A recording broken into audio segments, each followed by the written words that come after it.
Chucky. And I'm your friend to the end. Heidi fucking ho. Ha, ha, ha.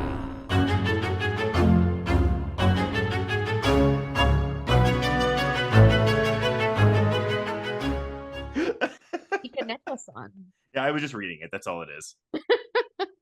Okay, well, I mean, hi. Thank y'all for doing this with us. So I guess we'll just dive right in.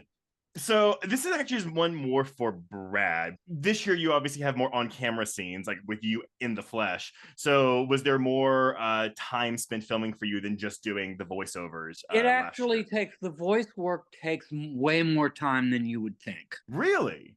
I mean, I can do an episode sometimes in one session, but there's also PR that I do. And sometimes, I mean, sometimes it's a lot. I mean, one year Chucky was in like a lot of the post-show stuff, and you know, and that was just like hours and hours and hours of stuff that I did, and I tried to do that at once because I want to keep my voice good for when ADR comes along, and the second thing is ADR takes a long time. I mean, a lot of times it takes two sessions at least to do one show. So do you do the voice recording after productions or after the footage is already no been filmed? no the first the voice is recorded. That is then handed to the puppeteers. The puppeteers, actually, the puppeteers now have done it so that when my voice goes on, the lips automatically follow the voice, do the voice. I mean, it's been programmed. Cool. Okay. I'm wondering if the two of you could tell us what it feels like to hear multiple people perform your voice, Brad. So obviously, Fiona, you've gotten to do your father's voice, but then also in the finale, we got to hear Zachary Arthur take a stab at it. What is that experience like? It feels great. I mean, in the first one, I had to loop Fiona's dialogue. I mean, as Charles Lee Ray. Not as Fiona being Charles Lee Ray in Fiona's body. Well, yeah, I guess, I mean, it's just hard to, you know, it's hard to explain. As possessed Nica, I did not do that.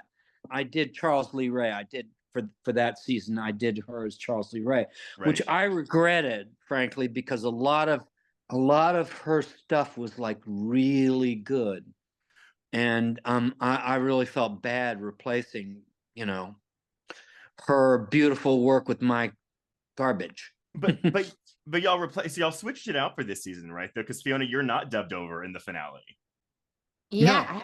I haven't seen it yet, so that's nice news. Oh no, in the version we saw, you were not dubbed. Yeah, I think they understood that, you know, that doesn't work really.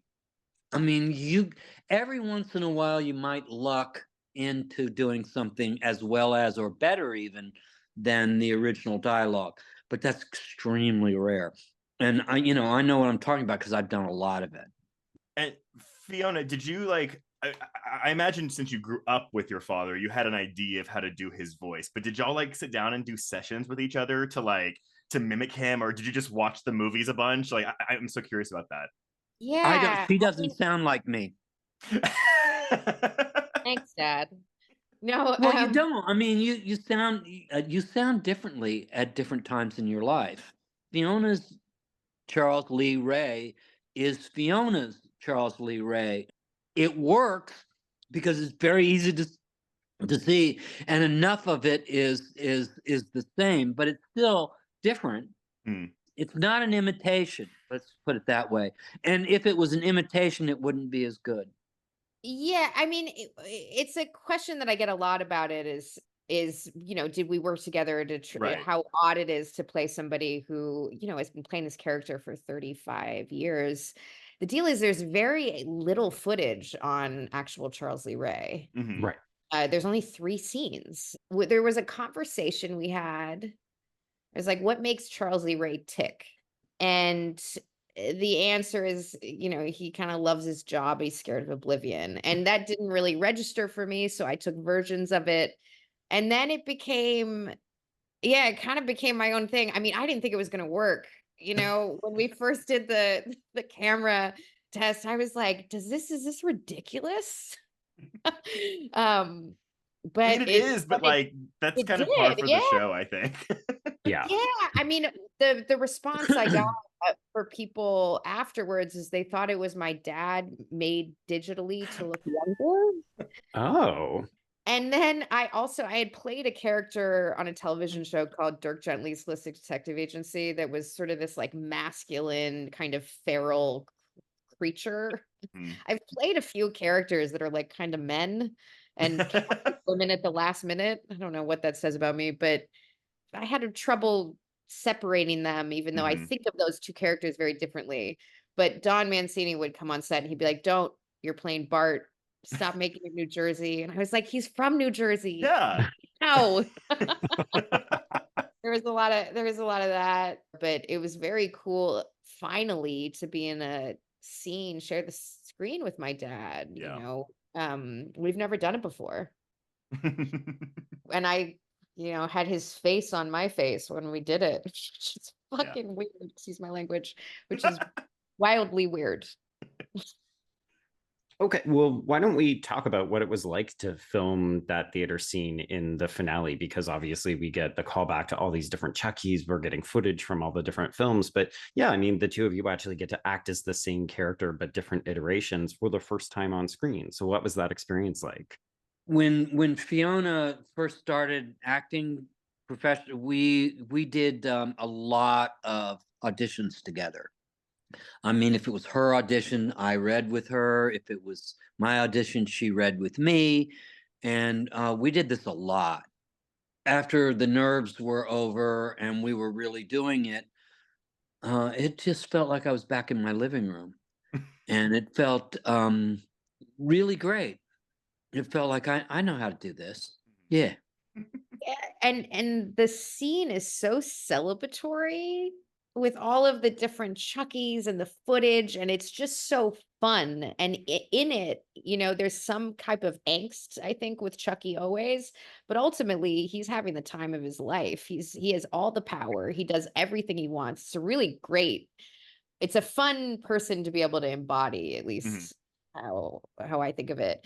And so the thing felt a little bit like a celebration for me. I remember I pulled Dawn aside afterwards and had this kind of cheesy moment where I was like, thank you so much for giving this to the Dourif family. It's just really fun and we get paid for it. And also me, as an adult, people often don't get to spend, 4 weeks with their parent on this like working vacation in Toronto. I just felt insanely lucky.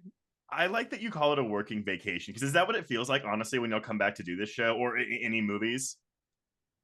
1,000%. I mean, that was, it's a working vacation because, well, first of all, I'm kind of retired. And it's a working vacation because, I did all my stuff in my den and didn't feel part of it. So I went and visited. I got to be a part of it, and that's like a vacation to me. That was just fun. Right. I had a blast. Well, so you say you're partially retired. So how long? Because Chucky's obviously the part that's not retired for you. So yeah. Do you have have you already set like a day for yourself where you're like, okay, when I hit this age, that's when I'm calling it in? No, I just stop wanting to do it. I mean, and this is family, so how can I say no? And it's fun. Yeah. It's just really good fun. It's wildly fun to shoot. First of all, everybody likes each other, and that doesn't always happen. And you get to go on this adventure. And the deal is you have to take it seriously, especially if you're like a final girl, right? You have to really kind of drum up. You have to try to really be scared. But then you get to watch this footage of this puppet you know, and Chucky's either really angry or looks constipated. But there's these, and you know, he gets like 15 takes. So there's just like hours of the day that's just everybody's huddled around these monitors, just dying of laughter. I mean, it's like it's a really fun thing to make. It feels like winning some kind of nepotism lottery. Like I get paid to do this thing that's like it's fun from the fucking beginning to the end. And then I get paid for it. I said that. And then all these people really dig it. Yeah. I meet all these fans that like, you know, Chucky reminds them of their dad or their like, No. you know, aunt and whatever. They have tattoos of it, and you know, it's cool. It's just so cool. Have you met someone that has your face tattooed on their body yet? Oh yeah. Oh my God. And signature. Okay. Yeah, the whole thing. Okay, well, speaking of the fans, because we're a queer horror podcast, so I guess one of the things we'd love to know is why rather do you feel like the show connects so strongly with queer audiences? And, you know, I think the films are sort of their own beast, but the show has tried to do something a little bit different. But we'd love for both of you to hypothesize, why do you think that it's such a beloved queer title?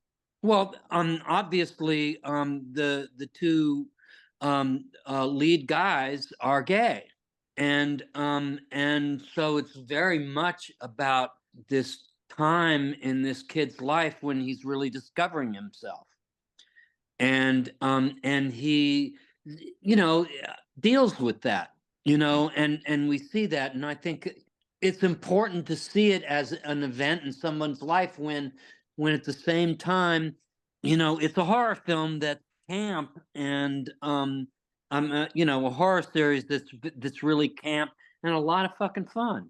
Yeah. So, you know, it makes this moment sort of and this time in someone's life, you know, and this particular, you know, experience, kind of a natural thing that takes place no matter what in whatever world. Maybe gay people have good taste. That is true. Also, I mean, I just want to give Don credit where it's due. I mean, he was one of the first, or I believe the second out, you know, horror creator. So the LGBTQ has been a thread throughout, right? I mean, That's also good. Yeah. Seed of Chucky was before its time. And also I would say, I think what I love about this aspect of the TV series is how Jake and Devin, the two kids' relationship is held. Like it's just a tender romantic first love. That's it. You know, and the fact that like, I just don't feel like homosexual relationships between men are ever depicted like that. Like the weird relationship of Brokeback Mountain, I was like, do men really like kiss that aggressively only? Like, well, when they're ashamed of themselves, they are. Right. Yeah. And these were just like, it was just a sweet, tender first love. You know, it's great.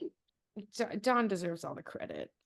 All right, so we've gotten the note that we got to end. So I have one question. It'll be a short, quick, and easy one. So Don has actually referenced, you know, dropping hints about a return to going back to doing films for the Chucky franchise. For both of you, do you have a preference? Like, would you like to do more seasons of a television show, or would you like to go back into movies? You know, you haven't been given the pitch for the next season. That's true. So, no, the answer to that is a resounding no. At this point, I would like to see this next season made because I think it's even better than this one. Okay. Yeah, the pitch for season 4 is so good. I was howling. You can't tease us like that in case I don't think it's gonna get canceled, but it's just like we know it and you don't. It's just so good. We're just praying it gets to be made. Absolutely. Yeah. Well, thank y'all so much for chatting with us. We've got to head out, but this was a delight. We really appreciate it. And again, we've loved this season so far. Yeah, thanks, guys. We love Bloody Disgusting. Yay!